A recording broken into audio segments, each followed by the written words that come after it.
मतलब अभी मैंने तो एक दो वीडियोस देखे यूट्यूब पर जहाँ पर कुछ फीमेल यूट्यूबर्स हैं, राष्ट्रवादी विचारधारा की है, उनका मैं सम्मान करता हूँ उनके अच्छे कार्यों के लिए, परंतु उनका मैं कुछ फेक फेमिनिज्म को लेकर कि बॉलीवुड कैसे फेक फेमिनिज्म स्प्रेड कर रहा है इसको लेकर मैंने कुछ एक दो वीडियोस देखे। और उन वीडियोस को देखने के बाद में मतलब मैंने तो अपना सर पकड़ लिया लिटरली। उन्होंने सबसे बड़ी समस्या किसे बताया, कुछ बी ग्रेड टाइप फिल्में या web series, for more shorts please या थैंक यू फॉर कमिंग वगैरह, ऐसा कुछ बी ग्रेड टाइप फिल्में और वेब सीरीज का उदाहरण देकर बताया कि ये सबसे बड़ा खतरा है। हालांकि वो तो बी ग्रेड कंटेंट है, उसको बॉलीवुड खुद सीरियसली नहीं लेता, वोक्स और लिबरल्स खुद उसको डिफेंड नहीं कर पाते, इतना वाहियात वो कंटेंट है। और जो सही मायने में सबसे बड़ी समस्या है, पिंक जैसी फिल्में या फिर थप्पड़ जैसी फिल्में जिनका उद्देश्य कुछ और ही है, और भी बहुत सारा ऐसा कंटेंट है, उनको उन्होंने सही मायने में रियल फेमिनिस्ट फिल्में कहा। वाह, मतलब अब क्या कहे। उससे भी बड़ी विडंबना तो यह है कि कई सारे राष्ट्रवादी OMG 2 जैसी फिल्म को सपोर्ट करते हैं, उसका समर्थन करते हैं, उसको प्रमोट करते हैं। दूसरी बात, बॉलीवुड का इकोसिस्टम ऑलरेडी ऐसे लोगों के हाथ में है जो अपने ही देश, अपने कल्चर से हेट करते हैं। उन्हें कहीं पर भी कल्चर का सेलिब्रेशन दिखता है तो वो उन्हें प्रॉब्लमेटिक लगता है, उन्हें वो ब्राह्मणिकल या हिंदुत्व प्रोपेगेंडा दिखाई देता है। इवन RRR जैसी फिल्मों में भी आप सोचिए, RRR के समय मैंने आपको कई सारे आर्टिकल्स दिखाए थे, ढेरों आर्टिकल्स दिखाए थे, बराबर ना, जिसमें RRR को Hindutva propaganda, brahminical propaganda, SS Rajamouli ji से तक अमेरिका के एक बहुत बड़े मीडिया हाउस ने ये प्रश्न पूछे थे कि आप अपने फिल्मों के माध्यम से ब्राह्मणिकल प्रोपेगेंडा स्प्रेड करते हैं, हिंदुत्व प्रोपेगेंडा स्प्रेड करते हैं वगैरह वगैरह। अब आप सोचिए, क्या वहाँ पर दाऊद इब्राहिम ने फंडिंग की थी वो प्रश्न पूछने के लिए SS राजामौली को? नहीं। ऑलरेडी एक ऐसी जनरेशन आ गई है इंडस्ट्री में और इवन देश में भी बहुत सारा एक बड़ा युवाओं का वर्ग ऐसा है जिनकी थॉट प्रोसेस ही वो उस प्रकार की हो गई है। एक और उदाहरण ले लीजिए, जब rocketry the Nambi effect release हुई थी, उसमें सुप्रभातम फिल्म की शुरुआत में दिखाया गया, बराबर, नमी नारायण जी को अपने घर में पूजा करते हुए दिखाया है। उसको लेकर के भी एलिट क्रिटिक्स ने छाती कूटी थी। अब सोचिए, क्या दाऊद इब्राहिम ने फंडिंग की थी वो छाती कूटने के लिए कि भाई लो ये पैसे, और सुप्रभातम को उन्होंने इतने सकारात्मक रूप से दिखाया, पूजा करते हुए दिखाया, तो लो इसका विरोध करो? नहीं। ऑलरेडी एक ऐसी जनरेशन है बॉलीवुड की इकोसिस्टम में, चाहे वो पपेट क्रिटिक्स हो, पपेट मीडिया हो, या फिल्म मेकर्स हो, एक्टर्स हो, जिनका देश की सभ्यता की तरफ, संस्कृति की तरफ देखने का दृष्टिकोण ही वैसा नकारात्मक है।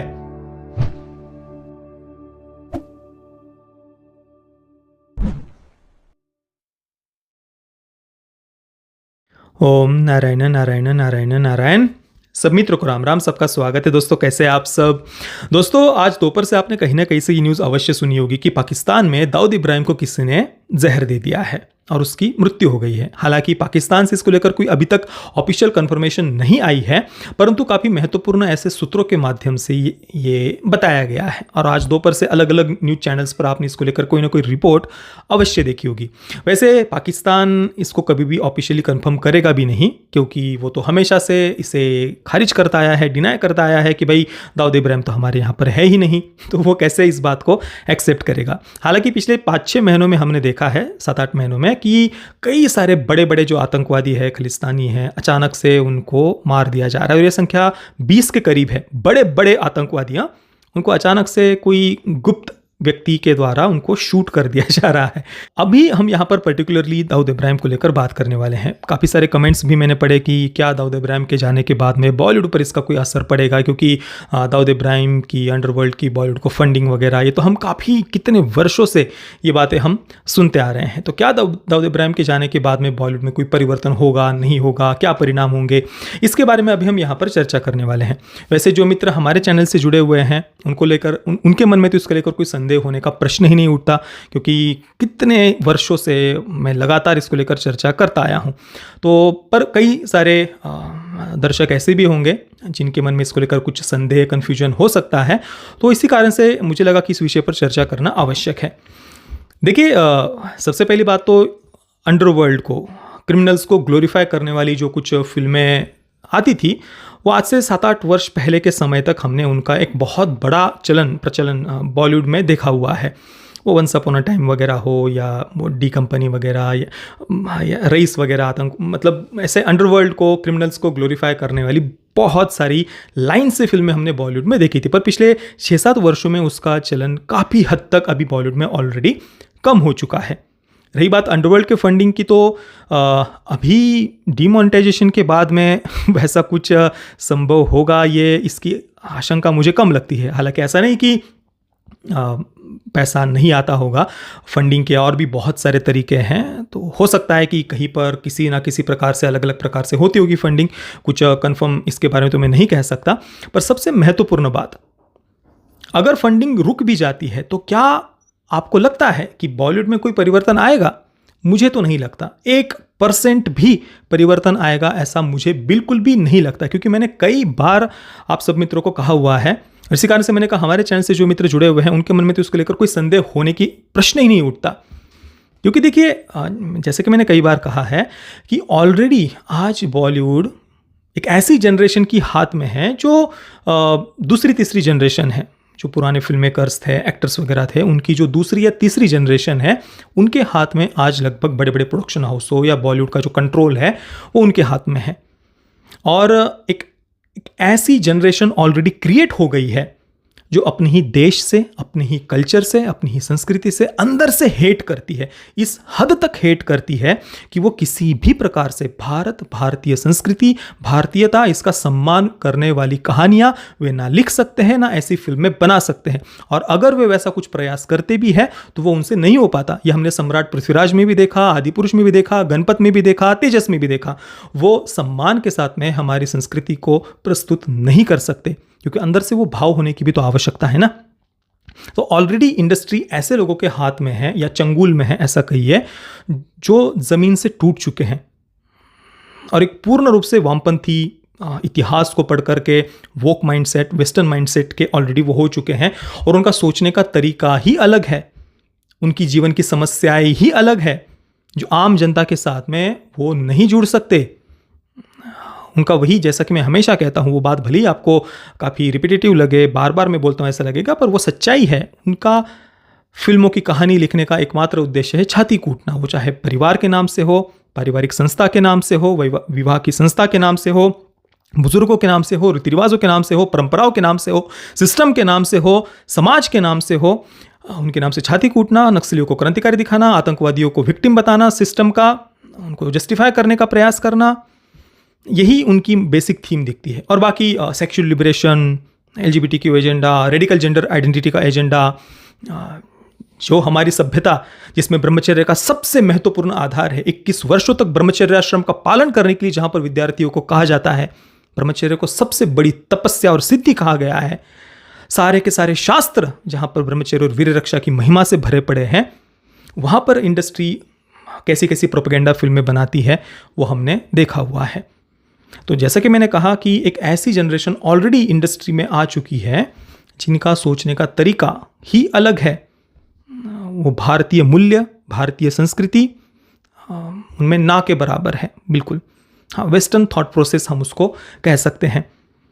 और उससे भी ज़्यादा सबसे बड़ी प्रॉब्लमेटिक बात क्या है पता है?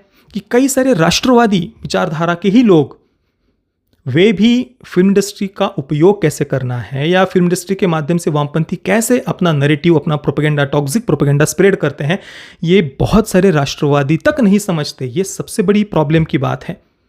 मतलब अभी मैंने तो 1-2 वीडियोस देखे यूट्यूब पर, जहाँ पर कुछ फीमेल यूट्यूबर्स हैं, राष्ट्रवादी विचारधारा की है, उनका मैं सम्मान करता हूँ उनके अच्छे कार्यों के लिए, परंतु उनका मैं कुछ फेक फेमिनिज्म को लेकर कि बॉलीवुड कैसे फेक फेमिनिज्म स्प्रेड कर रहा है, इसको लेकर मैंने कुछ 1-2 वीडियोस देखे। और उन वीडियोस को देखने के बाद में मतलब मैंने तो अपना सर पकड़ लिया लिटरली। उन्होंने सबसे बड़ी समस्या किसे बताया? कुछ बी ग्रेड टाइप फिल्में या web series, for more shorts please या थैंक यू फॉर कमिंग वगैरह, ऐसा कुछ बी ग्रेड टाइप फिल्में और वेब सीरीज का उदाहरण देकर बताया कि ये सबसे बड़ा खतरा है। हालांकि वो तो बी ग्रेड कंटेंट है, उसको बॉलीवुड खुद सीरियसली नहीं लेता, वोक्स और लिबरल्स खुद उसको डिफेंड नहीं कर पाते, इतना वाहियात वो कंटेंट है। और जो सही मायने में सबसे बड़ी समस्या है, पिंक जैसी फिल्में या फिर थप्पड़ जैसी फिल्में जिनका उद्देश्य कुछ और ही है, और भी बहुत सारा ऐसा कंटेंट है, उनको उन्होंने सही मायने में रियल फेमिनिस्ट फिल्में कहा। वाह, मतलब अब क्या कहे।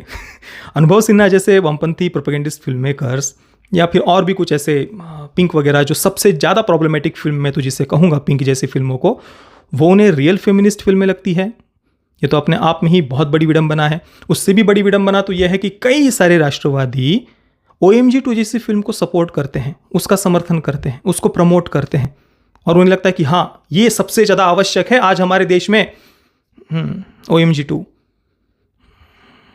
तो सबसे पहली बात तो जो राष्ट्रवादी विचारधारा से है, उन्हें सबसे पहले फिल्म इंडस्ट्री उसके माध्यम से किस प्रकार से सटल वे में परिवार तोड़ने का, या फिर अपने ही मूल्यों से, आदर्शों से, परंपराओं से, पारिवारिक मूल्यों से, परिवार की संस्था से कैसे तोड़ने का प्रयास किया जा रहा है एक सिस्टमैटिक वे में, एक पूरी की पूरी जनरेशन को वो बातें सबसे पहले समझने की आवश्यकता है। और कई सारे लोग तो जो राष्ट्रवादी विचारधारा से है वो ये तक कहते कि भाई एकता कपूर का कंटेंट सबसे बड़ी समस्या है। भाई वो B ग्रेड कंटेंट है, वो इतना थर्ड क्लास है, इतना वाहियात है कि उसको कोई भी सीरियसली नहीं लेता। और वो कंटेंट देख करके किसी भी बच्चे को अपने परिवार के विरुद्ध विद्रोह करने की भावना नहीं आती है। परिवार के विरुद्ध विद्रोह करने की भावना कहाँ से आती है? वो आती है उड़ान जैसी फिल्मों से, जिसे बड़े बड़े जर्मन यूट्यूबर्स वगैरह प्रमोट करते हैं एनिमल का विरोध करने के लिए। तो परिवार के विरुद्ध विद्रोह करने की भावना कहाँ से आती है?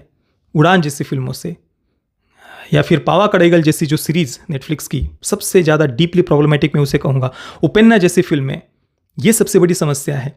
इवन 3 इडियट्स के बारे में भी मैंने अपने पिछले OTT बिल पर मैंने जो वीडियो बनाया था, काफ़ी विस्तार से मैंने 3 इडियट्स पर चर्चा की थी कि सो कॉल्ड सपनों के पीछे भागने के नाम पर कैसे बच्चों के भविष्यों को बर्बाद किया जा रहा है। अपने ही पेरेंट्स, उनके त्याग, तपस्या, बलिदान का कैसे मजाक उड़ाया जा रहा है। और सपने क्या होते हैं उस पर मैंने ऑलरेडी विस्तार से चर्चा की हुई है हमारे इस वीडियो में, तो वहाँ पर मैं दोबारा से नहीं जाना चाहूँगा। पर सबसे पहले समस्या क्या है वो तो हमें समझने की आवश्यकता है ना। तो ये सबसे पहले प्रॉब्लम क्या है वो जब तक हम समझेंगे नहीं, तब तक तो हम जो प्रॉब्लम है ही नहीं, B grade third class content है, उसके पीछे अगर हम सर खपाते रहे, अपना सर कूटते रहे दीवार पर, तो समस्या का तो कभी हल होने ही नहीं वाला।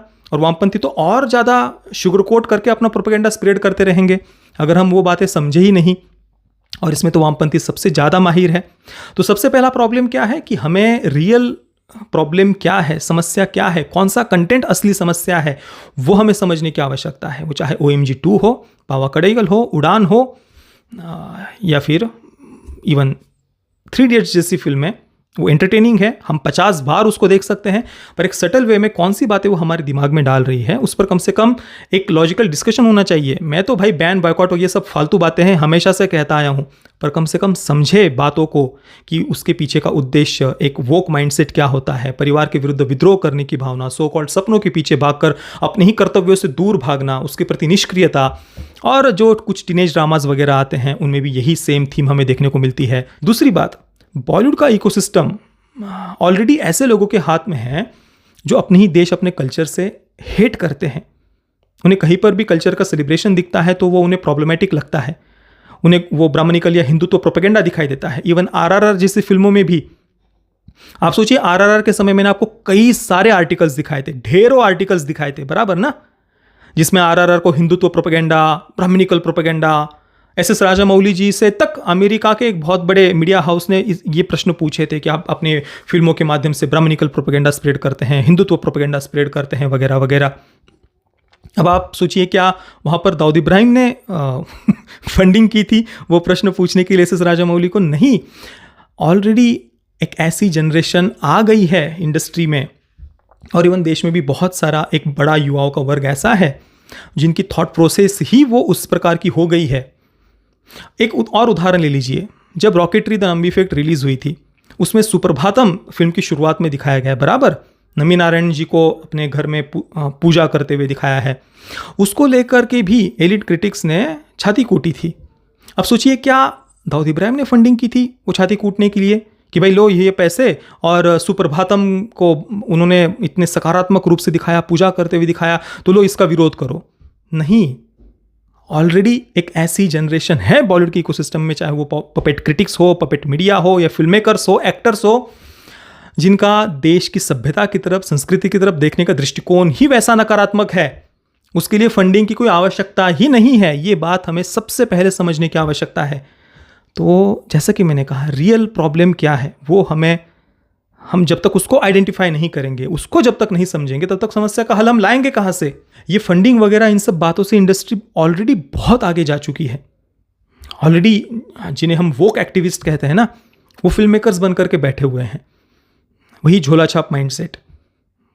और वो फिल्में बनाएंगे तो उन्हें फंडिंग की आवश्यकता नहीं होती है, उनका समाज की तरफ, देश की तरफ, संस्कृति की तरफ देखने का दृष्टिकोण ही वैसा होता है। वो ट्रेडिशनल पॉइंट ऑफ व्यू से कुछ सोच ही नहीं सकते, उस पॉइंट ऑफ व्यू से कहानियां लिख ही नहीं सकते।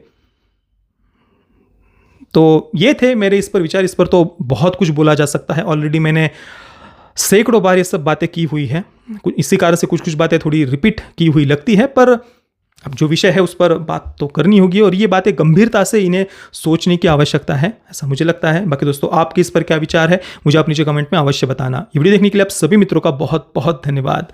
जय श्री राम, वंदे मातरम।